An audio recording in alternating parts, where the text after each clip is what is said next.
Vou te contar minha história.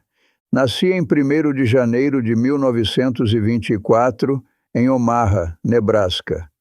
Mesma cidade que Warren Buffett, embora não soubéssemos disso na época. Foi uma época extrema. Pessoas como você não têm ideia do inferno que era. Vivi o período mais difícil da história americana, a crise de 29 que durou anos, e aquela experiência me moldou completamente. Me determinei, ainda criança, a nunca mais ser pobre, não porque amava paz ou prestígio social, mas porque queria ser independente, queria meu próprio dinheiro, minhas próprias escolhas. Meu avô era juiz, Thomas Charles Munger, único juiz federal na capital de Nebraska, homem brilhante que nasceu do nada, severo e rigoroso com dinheiro. Ele me ensinou desde cedo: economize cada centavo, evite jogos de azar, evite vícios, viva dentro de suas posses, mas minha família não tinha regalias. Para ganhar dinheiro, todos tinham que trabalhar, incluindo eu. Então comecei muito cedo na mercearia Buffett Son, propriedade do avô de Warren Buffett. Se alguém me dissesse naquela época que Warren seria meu sócio por mais de 60 anos, teria achado impossível. Eu trabalhava 12 horas por dia para ganhar $2 e guardava cada centavo que conseguia. Durante esse período, desenvolvi ética de trabalho forte e apreço profundo pelo dinheiro. Percebi algo fundamental. Para ganhar dinheiro, deve haver troca de valor. Não existe almoço grátis. Aos 19 anos, entrei na Universidade de Michigan para estudar matemática. Sempre tive facilidade com números e padrões. Mas em 1943, a Segunda Guerra Mundial estava no auge.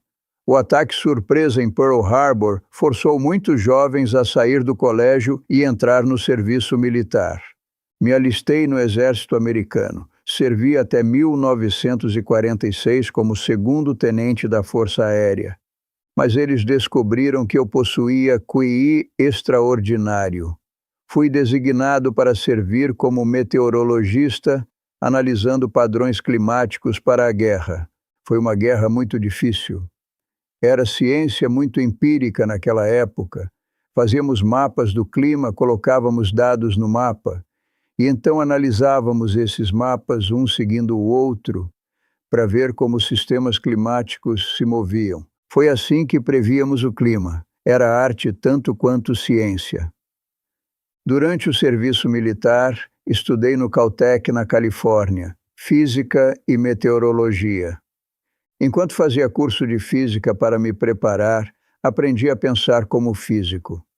Físicos gostam de pensar em termos fundamentais. São muito cuidadosos com suas premissas. Surpreendentemente, isso é muito parecido com o jeito que Warren e eu pensamos. Ficamos com fundamentos de negócios e lógica. Primeiro, princípios. Quando terminei o serviço militar, me vi em situação peculiar. Havia estudado em várias universidades diferentes, Michigan, Caltech, outras, mas pulando de uma para outra, nunca completei os requisitos para diploma de graduação. Tinha cursos avançados, conhecimento, mas nenhum diploma formal de bacharelado, e queria estudar direito em Harvard. Aqui estava o problema. A Harvard Law School exigia diploma de graduação para a admissão. Era regra absoluta, sem exceções, ou quase. Meu pai era advogado e, por coincidência, era amigo pessoal do reitor de Harvard. Ele intercedeu por mim. Mostrou meu histórico acadêmico excepcional, meus cursos avançados, minhas notas, meu serviço militar. Harvard analisou e decidiu fazer exceção. Me aceitaram sem o diploma de graduação que exigiam de todos os outros. Formei-me em Direito em 1948 com distinção acadêmica em Jurisprudência. Durante a faculdade, me casei com Nancy Huggins. Era 1945. Eu tinha apenas 21 anos. Jovem demais? Provavelmente. Mas era comum naquela época.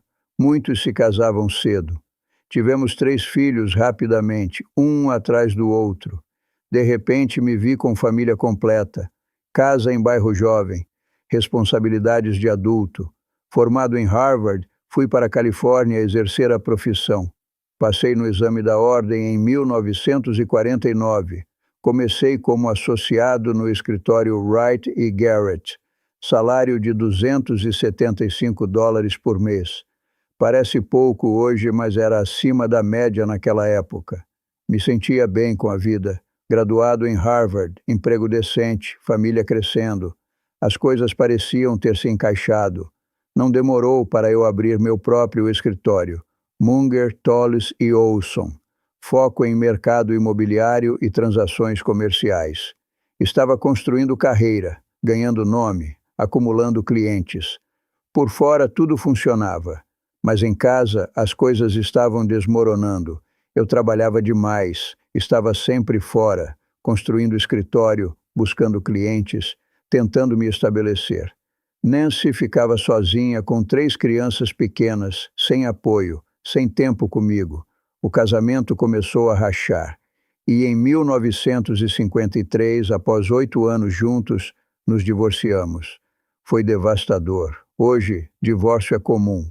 Naquela época, era tabu social, era vergonha pública, era fracasso. Especialmente para advogado tentando construir reputação. Clientes queriam estabilidade, confiança, não queriam advogado com vida pessoal em pedaços. O processo judicial foi brutal, arrastou-se nos tribunais. Quando o casamento terminou, quis minimizar o dano causado aos filhos. E no final, Nancy ficou com praticamente tudo. A única propriedade que tínhamos, uma casa em Pasadena, ficou com ela, assim como a custódia dos filhos. Eu tinha 29 anos e estava quebrado, não apenas financeiramente, mas emocionalmente. Caí em depressão. Amigos dizem que tive um colapso, mas o pior ainda estava por vir. Apenas quando estava me curando do divórcio, a tragédia atacou de novo. Um ano depois, meu filho mais novo, Ted, foi diagnosticado com leucemia. Tinha apenas 8 anos. Naquela época, leucemia era sentença de morte. Não havia tratamento eficaz. E nós não tínhamos plano de saúde. As contas médicas não estavam tão bem protegidas como hoje. Durante 11 meses, gastei cada centavo que tinha tentando salvar meu filho. Todos meus salários foram para contas médicas de Ted, hospitais, médicos, tratamentos experimentais, tudo. Ted perdeu a visão de um olho durante o tratamento. Sofreu muito e em 1955 ele morreu. Aos 30 anos, eu estava totalmente quebrado, financeiramente destruído, emocionalmente destroçado. Fiquei no cruzamento da vida. Me perguntei o que poderia ter acontecido se fosse rico o suficiente para ter melhor tratamento para meu filho. E tive que fazer uma escolha: afundar em autopiedade ou continuar. Nunca se sinta desculpado por si mesmo. Se seu filho morre de câncer, não se sinta desculpado por si mesmo. Nunca, nunca se sinta desculpado por si mesmo. Sobre esse período, aprendi algo fundamental. A autopiedade não vai melhorar a situação. Você não quer cair na autopiedade. Sentir pena de si mesmo não traz filho de volta. Não reconstrói patrimônio. Não resolve nada. Estava mais determinado do que nunca para ter verdadeira riqueza, para o bem da minha família. Então voltei para Omaha, para a casa da família, para tentar me reconstruir. E foi lá que conheci Nancy Berry. Ela era economista e também era divorciada, mãe de 2 crianças. Nos casamos em 1956 e tivemos mais 4 filhos juntos. Ficamos casados por mais de 50 anos, até sua morte em 2010. E foi em 1959, num jantar no Johnny Café em Omaha, que minha vida mudou completamente. Um amigo insistiu para que eu conhecesse um conterrâneo que prosperava no mercado financeiro, Warren Buffett. Quando nos sentamos para conversar, a conexão foi imediata, afinidade intelectual total. E então descobrimos algo surreal. Quando criança, eu havia trabalhado na mercearia do avô dele. Warren era 6 anos mais novo, então nunca nos cruzamos naquela época, mas décadas depois, ali estávamos. Warren já tinha seu próprio escritório de investimentos e já seguia os ensinamentos de Benjamin Graham, escritor do livro O Investidor Inteligente. Voltei para Pasadena e continuei advogando, mas comecei a reunir economias para investir. Ao contrário dos advogados de hoje, a profissão nos anos 1950 não era a melhor forma de se tornar rico. Percebi que para se tornar realmente rico, você tem de ser proprietário de negócios. Este é o truque mais antigo do livro. Minha formação em matemática, meu conhecimento jurídico e minha experiência com padrões me deram uma visão multifacetada do mercado. Enquanto fazia trabalho jurídico para uma empresa fabricante de transformadores em Pasadena, percebi que poderia tomar propriedade daquela empresa também. Um dia disse: realmente gosto de trabalhar para vocês. São tipo de pessoas que gosto de me associar, com quem gosto de trabalhar. E com certeza eles tinham outro grande problema que eu poderia resolver. Coloquei todos os meus salários e até peguei dinheiro emprestado para investir na empresa. Mas o negócio sofreu no início. Para que sobrevivesse, tive de entrar e diminuir tamanho da empresa. Muito parecido com como o private equity opera hoje. Considerei essa empresa negócio ruim, mas ainda consegui fazer um retorno respeitável no final. Essa experiência me ensinou lição que se tornou base de como invisto. Percebi que é muito mais fácil comprar bons negócios do que tentar resolver negócios quebrados. Tenho hábito na vida. Olho e observo o que funciona e o que não funciona. Tinha visto tantos idiotas se enriquecendo em negócios fáceis. Naturalmente queria estar em negócio mais fácil. Armado com essa lição valiosa, estava pronto para investir em negócios maravilhosos. Mas o que não sabia era que faria meu primeiro $1 milhão no mercado imobiliário. Los Angeles estava em caminho para se tornar a segunda maior cidade da América. Pessoas se mudavam para lá a todo momento. Ficou claro que não deveria perder essa oportunidade. O mercado imobiliário, ou real estate, como muita gente chama, é basicamente um investimento alavancado. Mas, ao contrário das empresas listadas em bolsa, no real estate, você tem um grau de controle ativo que permite reduzir o risco. Enquanto eu orientava um cliente em um projeto ligado ao Caltech, acabei colocando meu próprio dinheiro em jogo e levei metade do resultado da operação. Aquele terreno ligado ao Caltech se valorizou rápido, e os $100 mil que investi acabaram rendendo um retorno de cerca de 400%. E eu não parei ali. Peguei esse dinheiro e reinvesti imediatamente em outros projetos. Embora o mercado imobiliário tenha me feito milhões, eu decidi parar depois de apenas 5 negócios desse tipo. A partir daí, eu queria ganhar dinheiro sem depender tanto de dívida. Em 1962, tomei uma decisão definitiva: abandonar de vez a advocacia. Abri então uma empresa de investimentos com Jack Wheeler, a Wheeler Munger Company. Só que por um bom tempo eu ainda mantive um trabalho estável como advogado. Isso mostra o quanto eu evitava correr riscos desnecessários naquela fase. Esse é um padrão que vi se repetir muitas vezes. Milionários e bilionários geralmente começam especulando e assumindo muitos riscos. Mas depois que conquistam o primeiro $1 milhão, tendem a mudar de postura. Em vez de especular, passam a investir com mais método. Usando minhas conexões, comprei um assento na Bolsa do Pacífico. O principal negócio da Wheeler Munger era fazer parcerias e atuar como market maker. Market making, como o próprio nome já sugere, é simplesmente criar um mercado para que compradores e vendedores consigam negociar. Quando há poucas pessoas querendo comprar e vender, fica difícil executar ordens e o mercado se torna ilíquido. O market maker entra justamente aí. Ele tenta ganhar dinheiro no spread, entre o preço de compra e de venda, mas ao mesmo tempo, ao oferecer sempre uma contraparte, ajuda a criar liquidez. Eu percebi que podia usar o lucro desse negócio de market making para investir em outras empresas. Na prática, eu já estava agindo como um verdadeiro gestor de fundos de investimento.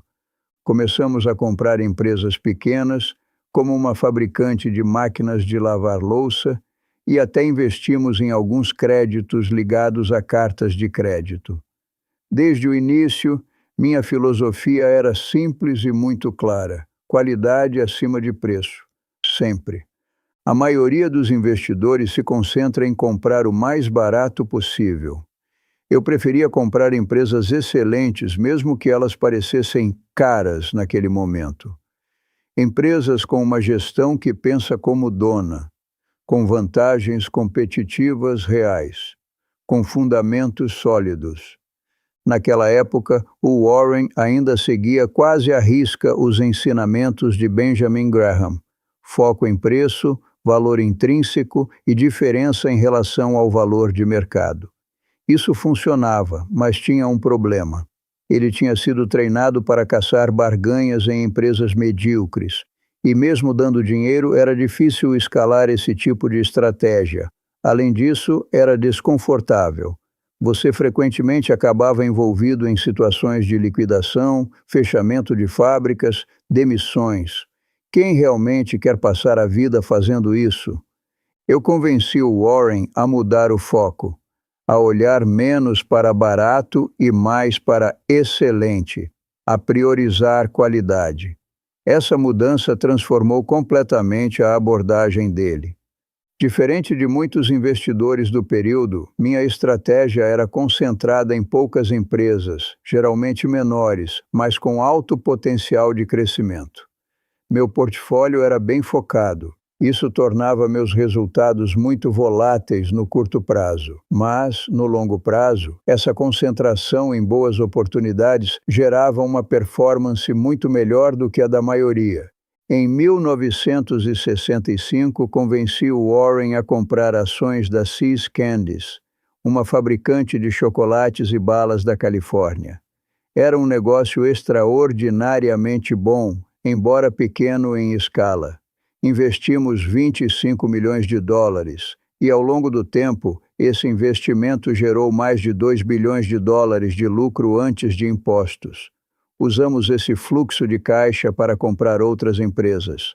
Na época, See's parecia cara, mas a gestão era excepcional, a marca era fortíssima e os fundamentos eram sólidos. No fim, esse investimento rendeu algo em torno de 4.000% para o Warren e provou o ponto que eu defendia: qualidade importa mais do que preço. Só que o plano de expansão da See's Candies enfrentou um teste sério que o Buffett não esperava: os imitadores.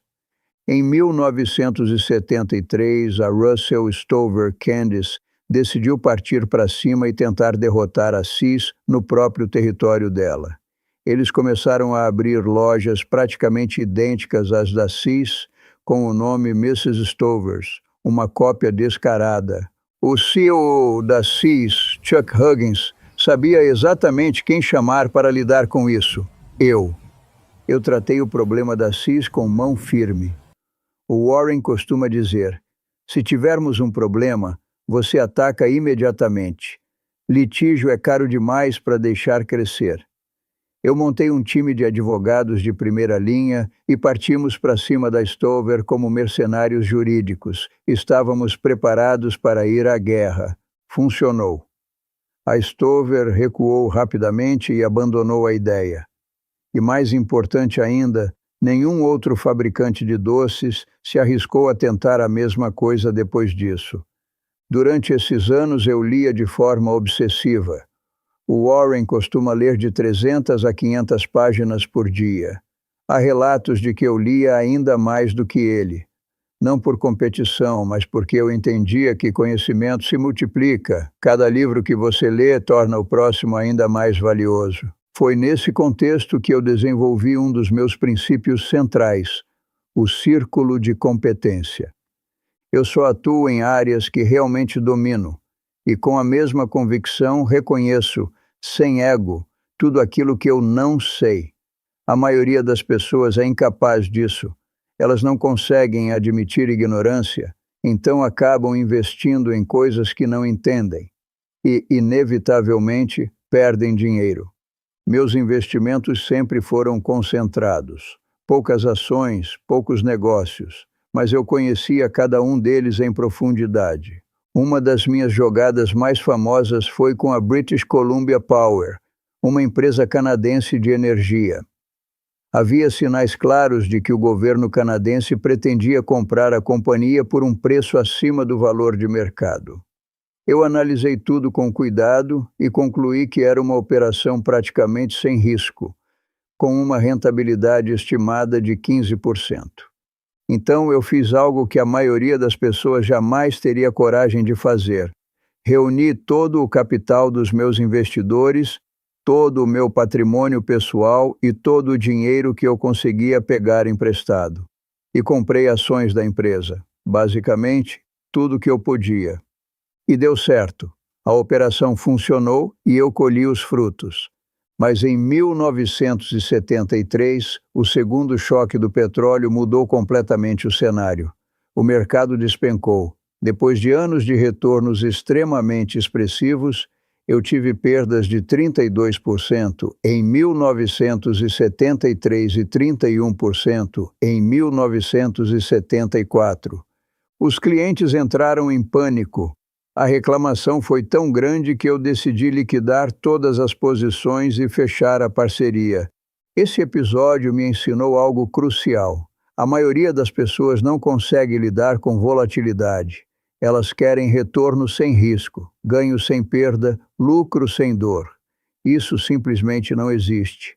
Ainda assim, quando a parceria foi dissolvida em 1974, o histórico era impressionante. Eu havia gerado um retorno anual médio de 24,3%, o que me rendeu cerca de 5 milhões de dólares. Lembre-se, estamos falando dos anos 70.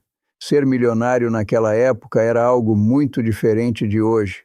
Entre 1962 e 1975, acumulei retornos anuais médios acima de 19%, enquanto o índice Dow Jones entregou algo em torno de 5% ao ano no mesmo período. Foi assim que conquistei meus primeiros milhões de dólares. Durante esse período, eu também comecei a investir junto com o Warren na Berkshire Hathaway. Ele usava a Berkshire como um grande veículo para comprar outras empresas. Quando adquiria uma, usava o dinheiro gerado por aquela empresa para comprar a próxima. Era uma corrente de aquisição e realocação de capital muito bem pensada. Naquela época, havia muitas aquisições hostis e agressivas acontecendo no mercado. Mas o Warren e eu éramos diferentes. Nós nos esforçávamos para ser parceiros amigáveis das empresas que comprávamos. A ideia não era esmagar o negócio, e sim ajudá-lo a prosperar sob uma estrutura de capital mais inteligente. Aos 52 anos, enfrentei um novo desafio pessoal. Desenvolvi catarata e fiquei cego de um dos olhos. Isso poderia ter sido devastador, mas honestamente não me derrubou. Eu já tinha passado por coisas muito piores. A morte de um filho, falência, divórcio. A cegueira de um olho era um incômodo, não uma tragédia. Hoje, a Berkshire Hathaway vale mais de $1 trilhão e tem participações em empresas como Coca-Cola, Kraft Heinz, Bank of America e Geico. Minha fortuna pessoal gira em torno de $2,2 bilhões, algo em torno de 2% da fortuna do Warren. Mas ele faz questão de repetir em público que eu sou a mente mais inteligente que ele conhece e que fui vital para o sucesso da Berkshire. Ele não diz isso por gentileza ou por ego. Ele diz porque é verdade. Eu ajudei a mudar a forma como ele pensa sobre investimentos, e isso mudou o destino da empresa. A estrutura da Berkshire Hathaway é extremamente única. Hoje, ela possui um grande número de empresas independentes, e cada uma delas ainda tem suas próprias subsidiárias. Se não fosse o modelo mental que eu defendi, de comprar negócios excelentes, deixá-los operar com boa gestão e usar o fluxo de caixa deles para comprar outros negócios, a Berkshire teria tido muito mais dificuldade para escalar. Mas tudo tem limites. Eu já comentei que 1954 foi meu melhor ano de performance, mas eu trabalhava com quantias pequenas. Quando você lida com pouco dinheiro, ainda existem oportunidades onde um indivíduo muito habilidoso consegue gerar retornos extraordinários. O problema é que, quanto maior o volume de capital, mais difícil isso se torna. Encontrar pessoas que realmente tragam algo especial para a mesa já é difícil. Encontrar oportunidades que comportem bilhões de dólares é ainda mais. Fica mais complicado para qualquer um, inclusive para nós, bater consistentemente o mercado. Por isso, eu não faria promessas a ninguém de que conseguiríamos superar o S&P 500 daqui para frente. Warren mesmo já falou isso várias vezes. Essa é a grande vantagem dos pequenos investidores em relação à Berkshire. Um investidor pessoa física pode encontrar oportunidades pequenas em empresas menos conhecidas, que não moveriam a agulha para a Berkshire, mas fazem enorme diferença para o patrimônio pessoal dele. O próprio Buffett foi muito franco ao admitir que matou o S&P 500 nas décadas de 60 e 70, mas que depois foi ficando cada vez mais difícil manter o mesmo desempenho. Como resultado, nos últimos anos, a Berkshire ficou um pouco abaixo do índice em alguns períodos. No meu caso, muito do que deu certo veio de julgamento. E também de mudar esses julgamentos ao longo do tempo, na medida em que eu aprendia mais e novos fatos apareciam. Tanto o Warren quanto eu acreditamos profundamente no conceito de círculo de competência. Nós simplesmente ficamos longe de tudo que não conseguimos entender com clareza. No fundo, o que buscamos é previsibilidade. Queremos investir em negócios nos quais possamos prever com razoável confiança o que vai acontecer daqui a 5, 10 ou 15 anos. Recentemente, decidimos expandir nosso círculo de competência para incluir empresas como Apple e Amazon. Não fizemos isso por modinha, mas porque percebemos que algumas dessas gigantes de tecnologia começaram a se comportar como o tipo de empresa que sempre gostamos. Geração de caixa enorme, previsível e fortes barreiras competitivas ao redor. Eu fiquei muito satisfeito com essas decisões e principalmente feliz porque o Warren continuou focado no longo prazo. Nós sempre estivemos alinhados nisso. É assim que a empresa funciona, é assim que ele investe. E é assim que eu sempre achei que deveria ser. Nos últimos anos, muitos jovens investidores se aproximaram de mim com a mesma pergunta. Charlie, como eu faço para me tornar milionário hoje? Eu sempre fui honesto na resposta. Está muito mais difícil hoje do que na minha época. Quando eu era jovem, bastava ter um portfólio diversificado de ações comuns e era relativamente fácil conseguir algo próximo de 10% ao ano, quase garantido ao longo de décadas. Hoje, o mercado é mais competitivo, mais rápido, mais eficiente, mais líquido do que precisa ser. Há mais informação, mais gente inteligente, mais fundos, mais tecnologia. Eu não acho que os jovens de hoje terão as mesmas oportunidades fáceis que tivemos. Mas os princípios fundamentais continuam os mesmos. Aprenda sempre. Conheça profundamente o que você faz. Leia muito. Entenda alguns setores melhor do que quase todo mundo. Minimize riscos. Em vez de espalhar demais, limite sua carteira a um número pequeno de ações que você realmente entende. Um portfólio concentrado e enxuto é psicologicamente desconfortável para a maioria das pessoas, mas é, na minha opinião, o melhor modelo para o investidor pessoa física. Se você se limita a empresas muito grandes, de grande capitalização, enfrenta a concorrência direta de instituições enormes, com equipes inteiras de analistas, modelos, dados e tecnologia. É muito difícil ter alguma vantagem real nesse jogo. Por isso, simplicidade é um ativo. Se algo é complicado demais, pule fora. Procure outro tipo de oportunidade. E, acima de tudo, nunca pare de nadar. A economia às vezes cresce, às vezes não. Os juros sobem e descem, o mercado sobe e cai, mas a sua vida continua. Você precisa aprender a viver bem nos dois cenários.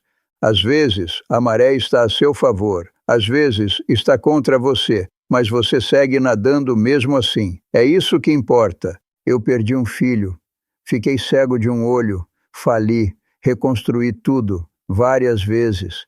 Passei por recessões, crises, guerras, tragédias pessoais e ainda assim não me entreguei. Ao longo de 99 anos, descobri algo importante. Os fracassos ensinam mais do que os sucessos.